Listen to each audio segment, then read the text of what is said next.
इस वक्त मैं मौजूद हूँ स्टार्टअप महाकुंभ में और मेरे साथ है गिरीश मेनन जो कि सीएसओ हैं जेट सिंथेसिस के। Very good afternoon Girish and welcome to BT TV. मेरा पहला सवाल आपसे यही होगा कि आप अगर हमारे दर्शकों को जेट सिंथेसिस के बारे में बताएं, अपनी कंपनी के बारे में और अपने स्टार्टअप के बारे में। Sure. So Jet Synthesis, India की लार्जेस्ट गेमिंग और ई स्पोर्ट्स ऑर्गेनाइजेशन है।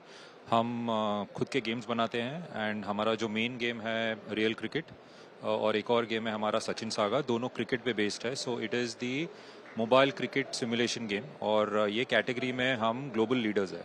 So I think what we are proud of is India से बना हुआ गेम अभी ग्लोबली नंबर 1 है in this genre. So that is one of the core things that we do. Besides that हम बाकी भी games बनाते हैं। सिमिलरली गेम्स के बेसिस पे हम ई स्पोर्ट्स टूर्नामेंट्स भी करते हैं और ई स्पोर्ट नाउ अभी इंडिया में एक ऑफिशियली स्पोर्ट होकर रिकग्नाइज हुआ है, कॉमनवेल्थ गेम्स में हुआ है, एशियन गेम्स में हुआ है। सो हमारी टीम्स जो है प्लेयर्स के साथ काम करते हैं so that they can play competitively on various sports, various gaming titles that happen. और उसके बेसिस में हम मल्टी टूर्नामेंट्स चलाते हैं। तो अभी यहाँ भी हम लोग अभी एक टूर्नामेंट कर रहे हैं ऑन हमारा खुद का गेम जो है रियल क्रिकेट, उस पर हम टूर्नामेंट कर रहे हैं। और उसके बेसिस पे हमने अभी एक लीग भी बनाया हुआ है जहाँ हमारे गेम को लेते हैं, टूर्नामेंट फॉर्मेट को लेते हैं और आईपीएल स्टाइल में हम एक पूरा टीम स्ट्रक्चर बना के लीग बना रहे हैं। तो वो हमने पिछले साल एक छोटे स्केल पे किया था, तो ये इस साल अभी हम लोग एक ग्रैंड स्केल पे करने वाले, तो उसका सीजन 2 का अनाउंसमेंट भी हमने अभी यहाँ किया था। So very nice. बट आप मुझे ये बताइए कि जो स्टार्टअप महाकुंभ का सारा आपका एक्सपीरियंस रहा है वो कैसा रहा है।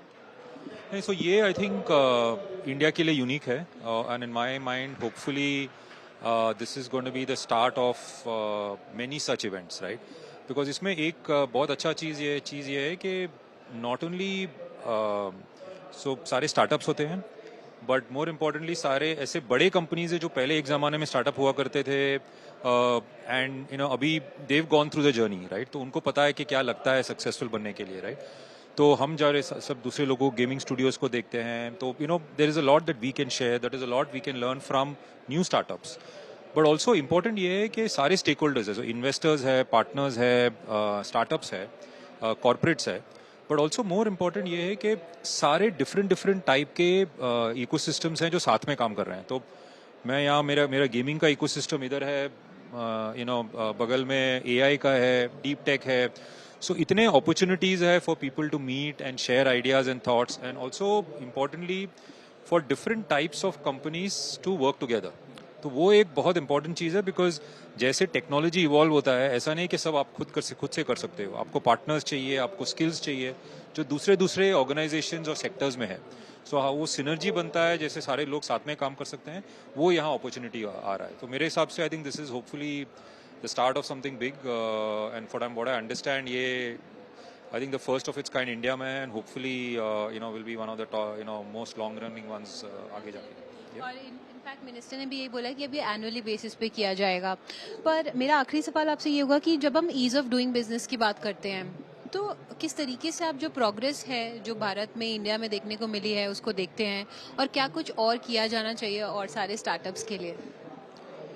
So I think from a ease of doing business, particularly for startups, right? I think we are probably far better than we were 5-7 years back. I think there's a lot of clarity on what is allowed, what is not allowed, what kind of funding opportunities are there, and this is happening not just because all the government initiatives are there, but also the larger corporates who now come up the hard way, they've realized. So now they are also participating in this to build out the whole startup ecosystem, right?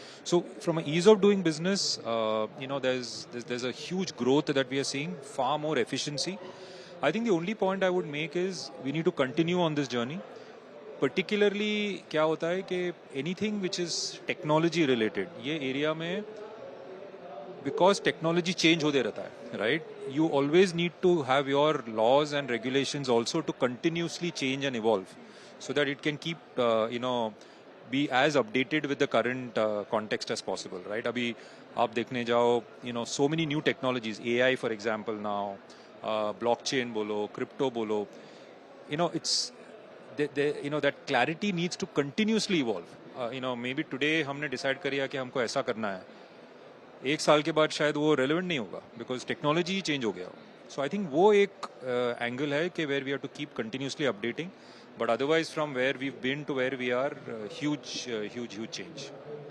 चलिए इसी note पर बहुत बहुत शुक्रिया गिरीश अपना वक्त निकालने के लिए and all the very best. Video पसंद आया तो हमें लाइक, कमेंट, शेयर और सब्सक्राइब जरूर करें.